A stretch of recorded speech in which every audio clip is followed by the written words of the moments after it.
So thank you for joining us tonight to talk about how to apply to our graduate programs here at Western University's Faculty of Education. So the host for tonight is myself, Amber. I forgot to add you in there. So myself is Courtney. I am a recruitment coordinator here at the faculty.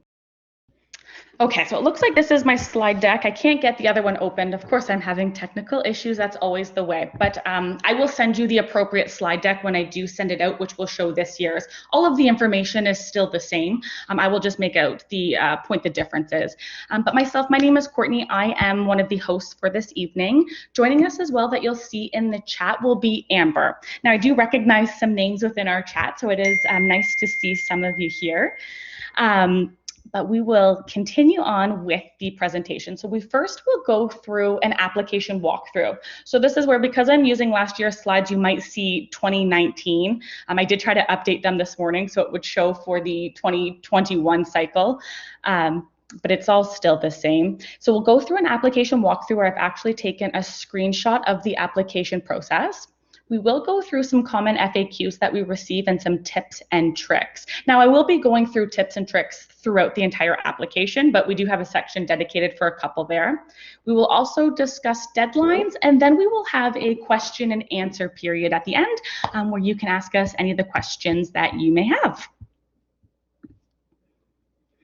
So first is, how do you get to the application itself? So there are actually two places where you can find the application portal. So the first is through the grad.uwo.ca. Now don't worry about trying to write that down because again, I will send you the slide deck and you'll be able to have that information. But that is the first place where you can access the application portal. So this is done through our School of Graduate and Postdoctoral Studies. That is their website there. So the application is not completed through OUAC. For those of you that maybe remember that from your undergrad, it's actually completed through SGPS. So if you sign into that website, there is a banner at the top and there will be an Apply Now button there. The second place where you can access the application portal is through our Faculty of Education's website on our How to Apply page. Now, I do highly recommend going to the How to Apply page first. And this is where you'll be able to see all of the documentation that is required for the program that you are applying to. It'll give you step-by-step instructions, and then you will also see an Apply Now button at the bottom right-hand side of the page. Now, in today's session, we're not going to be going through so much all of the particular documentation for each individual program, or I would keep you here all night. We will just be going through the application process itself with some tips and tricks, but feel free to reach out to us if you are a little bit unsure about the documentation that is required for your particular program. When you do get to the application portal, this is the first page that you will see. If you are a Western graduate and you have activated your Western identity, you can use your Western identity here with your username and password and sign in. Even if you've never created an application before, as long as you've updated or activated your identity, you can use that. If you've never attended Western before, you've never activated your Western identity, you'll want to make sure that you create an account. So that'll be on the right-hand side. You'll see that Create Account button. When you do click that, it'll ask you for some personal information just to create that account, a user ID and password. You'll input your name, your last name, and all that good stuff. And then you'll hit that Create User button, and this will sign you into the application portal. So when you do sign in, this is the first page that will appear. You'll want to make sure that you are going into the first box there, the academic program. That's the first spot you'll want to input what your program is. I will say, be sure that you are selecting the correct program. We see it quite often where somebody will accidentally start an application for the wrong program, and you can't go back to this screen to switch programs after. So when you're clicking academic program, be sure that you are selecting the appropriate program. Now, depending on the program you're applying to will determine where you are clicking in the academic program. So what I mean by that is, if you are applying to our Master of Arts programs or our PhD, so any of those thesis-based programs, you'll want to make sure you're selecting education for the academic program. You can then move on through and select the field of study that you're applying to, whether that's counseling psychology, applied linguistics, whichever that is, you'll select from the drop-down. You'll put your admit term, which will be fall of 2021, and then your academic load, part-time or full-time. If you are applying to our professional program, you'll want to be sure that in the academic program section, you actually scroll down to the professional education. So if you just select education, only our thesis research intensive programs will show. But if you are applying to our online course base, be sure to click the professional education.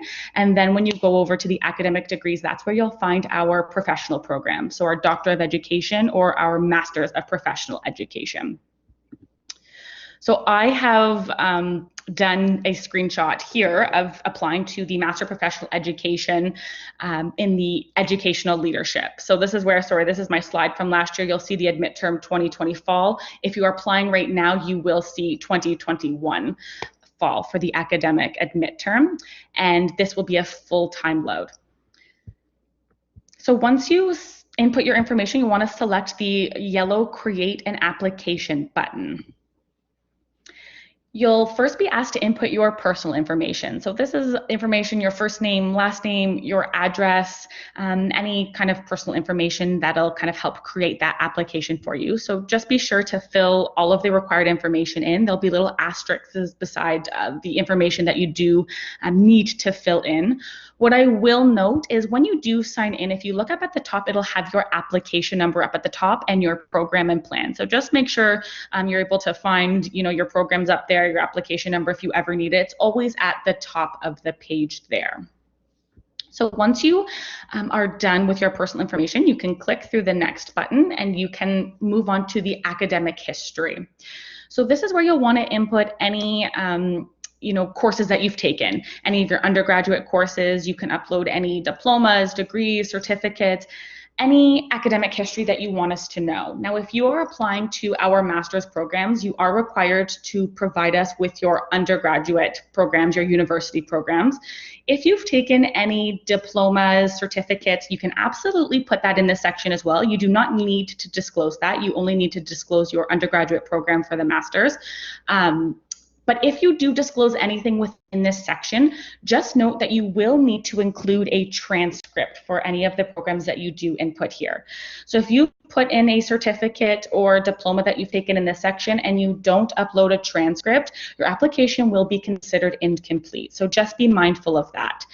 The same goes if you're applying for our doctoral programs. You are required to upload your undergraduate and your master's, but you're not required to do any certificates or anything like that. So just keep a note of that anything that you are inputting within the academic history, that you do have a transcript to go along with it. I will also note on the right-hand side of the page, you'll see an application checklist. So this is just to keep track of the pages that you have completed. You'll get a little check mark besides the one that you've completed. So because we've already done the personal information, we filled that out, you'll see that I have a check mark beside that. So that's just kind of a tracker just to make sure you filled out everything accordingly. Once you're done inputting your academic history, you'll click the next button at the bottom, and that will take you to the languages page. So we do get a lot of questions on this page. I will spend a little bit of time. If English is your first language, you can skip on by this page. That is no problem. You do not need to fill this page out. So only if English is not your first language will you need to fill this page out. This is where you're going to input your English proficiency scores. Now, this is the only page where if English is your first language and you skip on by, you might not get a check mark. That's okay. It will be noticeable from your application that English is your first language, but just be sure to fill this section out if English is not your first language. So we will require English proficiency scores. That will be your IELTS, a TOEFL. We are accepting Duolingo this year just because of the pandemic.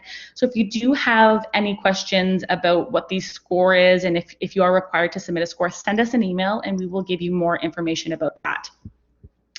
But if you are done this section and you've completed that, just make sure that you're hitting the next button or the previous button. So the yellow buttons at the bottom, be sure that you're using those when continuing through the application. I do find that if you're using the back button on your desktop, that sometimes does cause the system to sign you out. So do try and use the buttons at the bottom, the next and the previous. But after you complete your languages section, you will move on to the references section of the application. So depending on the program that you are applying to, so again, I do recommend going to our How to Apply page because different references are required depending on the program. This is where you will want to input their information. Now, we do not actually require reference letters for your application. Instead, they're sent an electronic form to submit and send back to us. So when you get to the references part of the application, you will input their first name, their last name. Of course, because I'm applying to a professional program, I am required to submit professional references. If you're applying to a thesis program, it's academic references. So I'll input their employer information and their position. Once you do submit save, they will automatically be sent an electronic form instantly. So we do recommend make sure that when you're in the application, before you input their information, just touch base with your references, let them know, make sure it's okay to use them. Because as soon as you've input their information and hit save to go to the next page, they're automatically sent one. Now you can continue on through your application. You can even submit your application before your references have submitted the form, but just be sure to keep an eye on that. And what I mean is you'll be sent every 2 weeks, I believe it is, from the School of Graduate and Postdoctoral Studies an email saying that your references may not have submitted or the references have submitted. Just keep an eye that all 3 or 2, depending on the program that you're applying to, of your references have submitted that form. So never just submit your application and forget about it. Keep an eye on it, give them a little bit of a nudge, but we will be letting you know who has submitted and who hasn't submitted. After you input your references, you will move on to the supplemental questions. Now, this section of the application, there's no preparing for it. We do get questions about that. It is about 8 to 10 questions. It does differ depending on the program that you're applying to, but it's more about marketing, letting us know how you heard about us, why you're choosing Western. So they're not too intensive. Don't spend too long on this part of it. Don't worry about this part of it. But it's about 8 questions here, and they will differ a little bit. You will then get to the application fee section of your application, and that is a $120 fee. So you will have to make this fee before you move on to upload your documentation. Once you do submit your fee, your application is not automatically submitted, so you can still continue to complete your application. You can make changes. So don't worry that once you've made the payment, it automatically submits. That's not the case, but it is $120. You can pay by credit card. You'll just want to type the credit card, submit payment, and input your information. Once you submit all of your credit card details, then you can continue on to the supplemental document section of your application. Now, this is where you are going to include all of the documentation required for your application. Now, again, it differs depending on the program you're applying to, but everybody will need to upload transcripts. Now, transcripts can be unofficial within your application, so do not worry about trying to get official transcripts. Unofficial ones are fine, so a PDF from your web portal with your grades is fine. So those will be uploaded in this section. All of you will have to do that. Everybody will have to upload a resume, so be sure that you have a resume. And you will also all have to upload a statement of intent. So those are the 3 consistent documents required for all programs. Some of the other documents that you may need to upload would be a writing sample for some of our programs, a work verification letter for our counseling psychology program. Any documentation required for your program will be uploaded here. So just be sure that you have uploaded all of the appropriate documentation needed for the program that you are applying to. Again, if documentation is missing and you forget to upload a transcript or your references haven't submitted their forms, your application will be considered incomplete. And we will not let you know, unfortunately, that your application is incomplete. So that's why you'll just want to be mindful that you have submitted everything here. What happens is once you've submitted your application, it goes to our School of Graduate and Postdoctoral Studies. They will take a look, they'll review all of your documentation, they'll look at your transcripts, calculate your grades before it gets sent to our program. So there's a couple of steps that it's going to go through, and that's why we won't know which documentation each individual person is missing at a specific time. So really my main point here is just be certain that you've uploaded all of the required documentation. Again, if you're not certain which documentation is required for your program, send us an email and we're happy to lay that out for you and explain all of the different documentation required. After you've uploaded your documentation, you will be at the final stage, which is the submit the application section. At this stage, this is where it will allow you to go through all of the information that you've input within your application. You can verify that everything is correct and accurate. At the top there, you'll see in blue, personal information, academic history, languages. You can actually click those tabs, go back and forth, and again, just verify that everything has been input correctly, your documentation is there, your information is correct and accurate. This is sort of that review stage before you are about to submit your application. And again, make note, there's your application number, so if you do require it, it is on that page there. It'll also tell you which program you are applying to as well.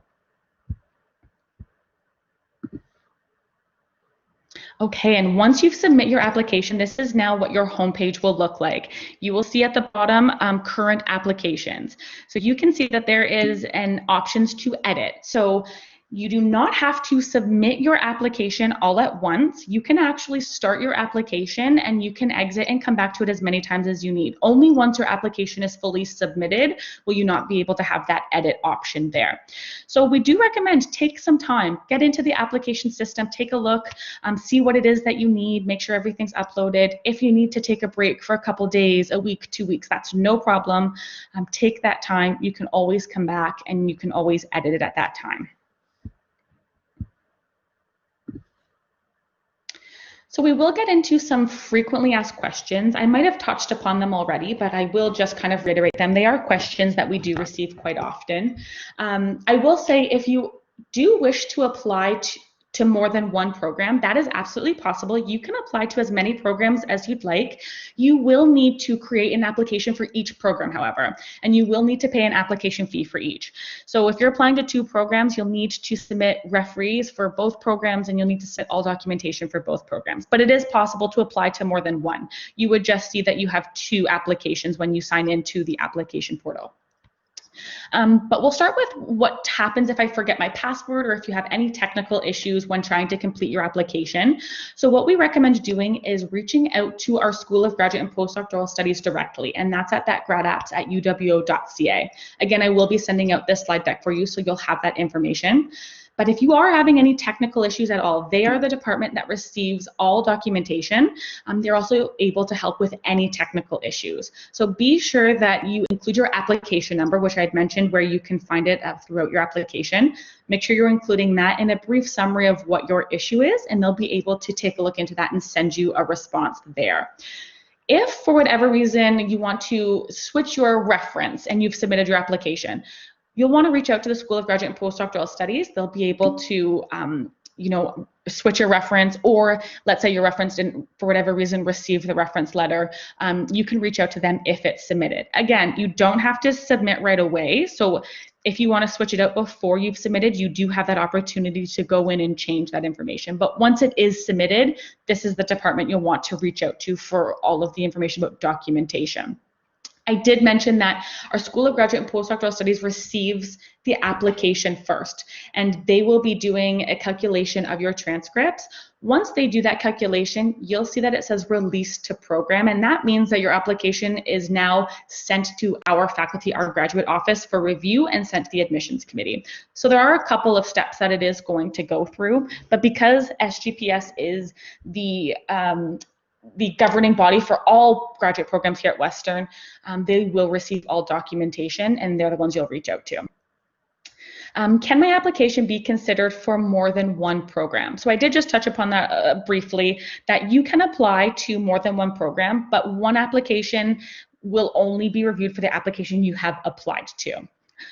So just be sure that you're filling out an individual application for each program of interest. And then again, please reference our website, because some programs do have different program requirements. You'll just want to be sure you're uploading the appropriate information there.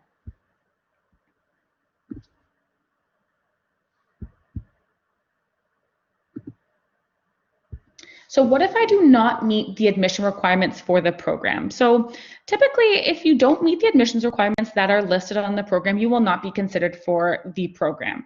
Those admissions requirements are the base to get into the program. Now, with that being said, there are some exceptions, and all of those exceptions will be listed on our website. So the exceptions would be if you have a 3-year undergraduate degree versus a 4-year honors degree. that will be clearly indicated on the specific program page that you're applying to, and that's found under the admissions notes and exceptions. So if there is an exception to the program you're applying to, that will be indicated. If there's no exceptions listed, you'll want to be sure that you do review our website, make sure that you do meet all of those admissions requirements so that your application will be considered for admission. And then I would say this is probably the question we receive the most, is when will I receive a decision? So once you do submit your application, depending on the program, some of our programs are on rolling admissions and some of them are not on rolling admissions. So if you want to know if your program is rolling or not, send us an email. Off of the top of my head, the Doctor of Education program, the MPED in Applied Behavior Analysis, and our other psych programs are not rolling admissions. So you would actually probably receive a decision, I would say, within 4 to 6 weeks after the application deadline. If it is on rolling admissions, that's typically our other MPED programs, some of our MA programs. I would say typically, again, you're looking at that, I would say 6 to 8 weeks after your application has been submitted. Now, decisions can be longer or shorter. There's a number of reasons why it may take a little bit longer for you to hear or a little bit shorter. Rest assured, though, as soon as the decision is made, you will receive a response from the adjudication committee. Unfortunately, they don't give us an exact deadline or timeline of when they will be releasing those decisions, but rest assured that you will receive a decision either way. Now, another question kind of on top of that we do get quite often is, will I receive feedback on my application if I didn't get in? And the answer to that, unfortunately, is no. The admissions committee or the adjudication committee doesn't release decision specifics regarding an application. So they will not provide feedback, but you will receive an answer either way of admission or not admission into the program. So what if I do not have an academic reference? So if you're applying to our NPED program or our Doctor of Education program, we require 2 professional and 1 academic reference.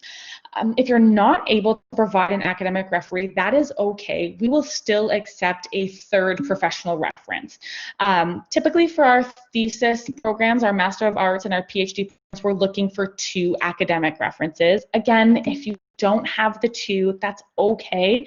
It is a preference, so if you are able to get the references that are required for your program, that's great, it is preferred, but that doesn't mean that you would not be admitted into the program because you don't have. And what do I do if I don't have an official transcript? I did touch upon that. So within your application, unofficial transcripts are completely fine. There is no need to official transcripts while you're applying. Now, if you are given an offer of admission into the program, that is when we would require your official transcripts to be sent to Western. That would have to be signed and sealed in an envelope from your institution directly. But throughout the application, an unofficial transcript is fine. Now, if your transcript is not in English, it does need to be translated, okay? So you will need to submit a translated copy of your transcripts as well. We use typically a WES.org it's called, or the World Education Services. That's what Western typically uses for the translation. So just be sure that you do have that translated and uploaded within your application for review. Our School of Graduate and Postdoctoral Studies will do a calculation of grades, but it will need to be transferred in English. So some tips and tricks, so some things just to keep an eye out is just be sure that within your statement of intent that you're clearly indicating the program that you're interested in applying to. If you're applying to our EdD program, be sure to indicate which cohort it is that you're interested in. And I will stop here just for a little bit. I had mentioned that the admissions committee doesn't release decision feedback about your particular application, but what they do say is that having a strong statement of intent and excellent references is crucial to a successful application. So if there's anything that I can say, I would just recommend spending time on that statement of intent. Make sure you're getting your point across. This is that 500-word document that describes why the program is a best fit for you.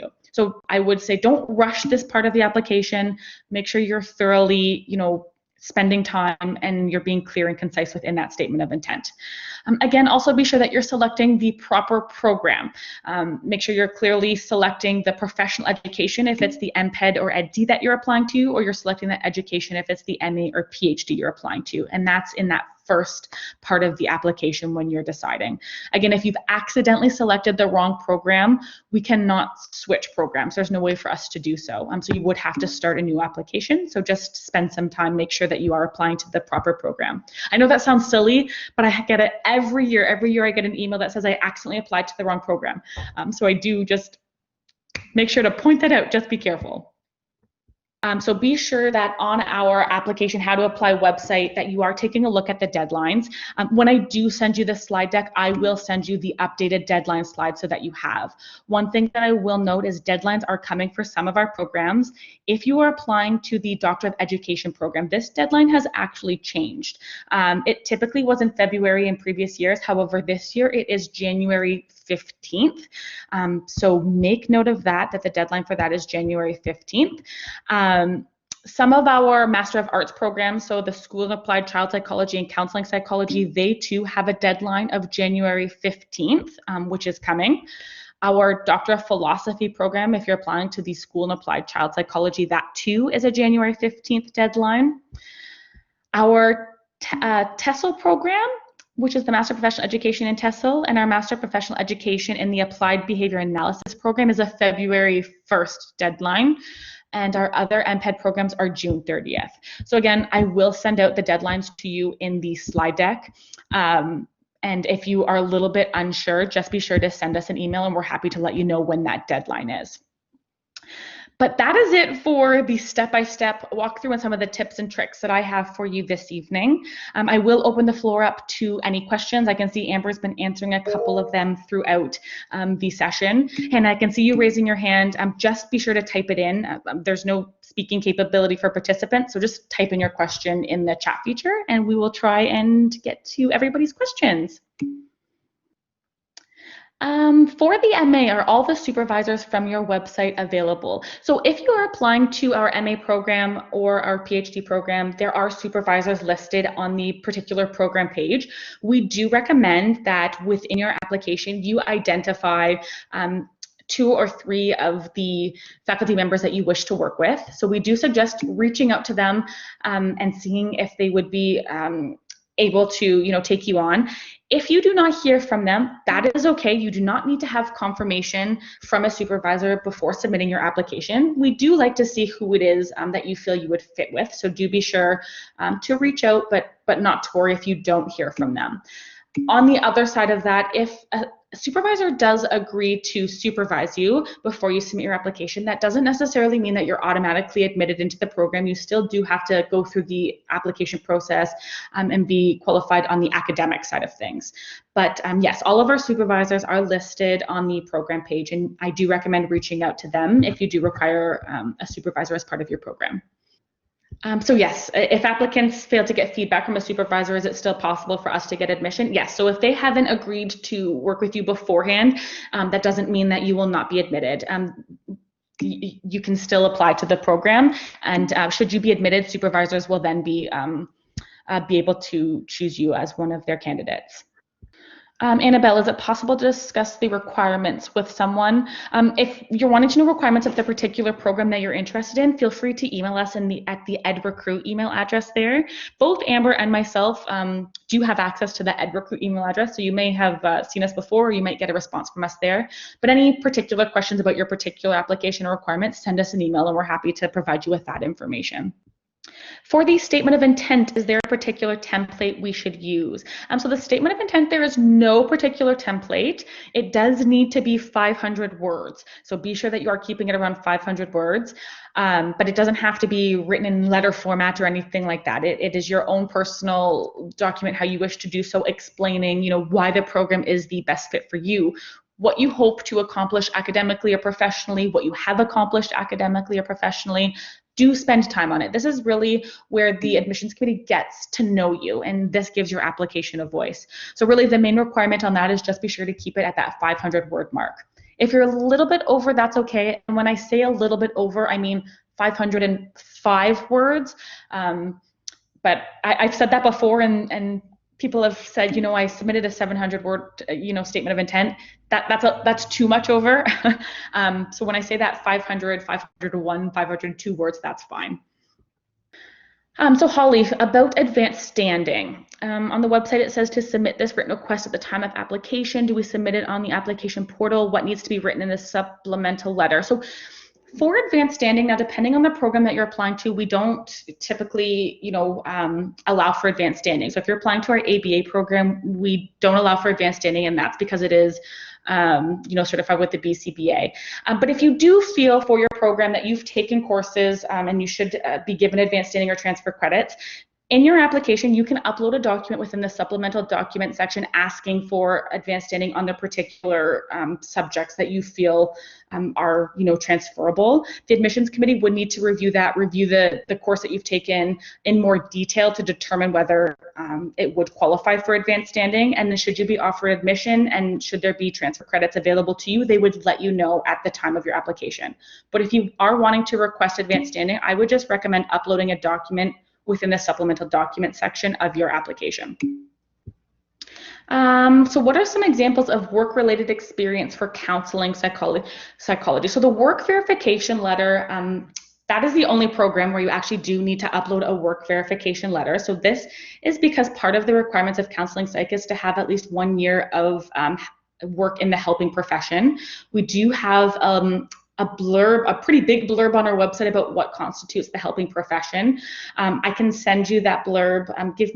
Send me an email in EdRecruit, and I can kind of go into that a little bit in more detail. I know it is quite vague on the website, and that is because there are a lot of experiences that could constitute in that. It really kind of depends on, the type of help a person requires. I'll get into that a little bit more detail with you if you send me an email. So regarding the official translated copy of your transcripts, which are not in English, do I need to submit the original document as well, or just the translated is okay? I would recommend sending both. I would recommend just uploading your unofficial copy of transcripts along with the translated copy from Wes or whoever's doing the translation for you. Do I need to send the IELTS results directly from the test takers? Yes, you will need to do that directly from the test taker. We do have our codes listed on our how to apply page on where you can kind of send that to. So the department code is 085. So make sure that is sent directly to the university from the testing center. How do you calculate grades in our transcripts? Does the final 2 years of study mean the most recent 60 credits or the last 2 academic years? Yes, so for the MPED programs, if we're looking for that 70% in the final 2 years of study, we're going to be looking for the final credits. I guess we're looking at the credits, I would say. So if your program didn't necessarily take 4 years, it maybe took you longer to complete. We're looking at the credits. We're counting the credits and we're taking those final credits in calculation of the grade for admission. So with COVID, is there a likely chance that master's program would be online for next year? So that is really a touch and go day by day situation. With our master's programs, they are designed to be an online program. So as of right now for next year, we are hoping that they will be on site as they are intended to be. However, with things changing, this may not be the case. We will continue to update as we get more information about COVID. But the Master of Arts program is intended to be on site, so we are hoping for next year it will be. Tracy, is there an amount in time that the application will stay open? It will stay open for the duration of the application cycle. I will say, I should have said this beforehand. I hope too many people didn't leave. Please, please, please don't wait until the final day to submit your application. I see it so many times. And of course, with me tonight, I had a technical issue uploading the slides. You just never know what will happen. So don't wait till the very end. There's no amount of time. It won't just cut off. I actually went in and I can see my application. I started for this slide deck from 2019. I can still see it. I just wouldn't be able to submit it. Yes, it is quite nice that it does allow you to, go back and forth. So we always say, don't wait to the last minute, but also don't rush it. There's no point in rushing. Take your time, make sure it sounds and looks and all the documents are the way you want it to be. Um, yeah, and all the best with the application system. You're very welcome.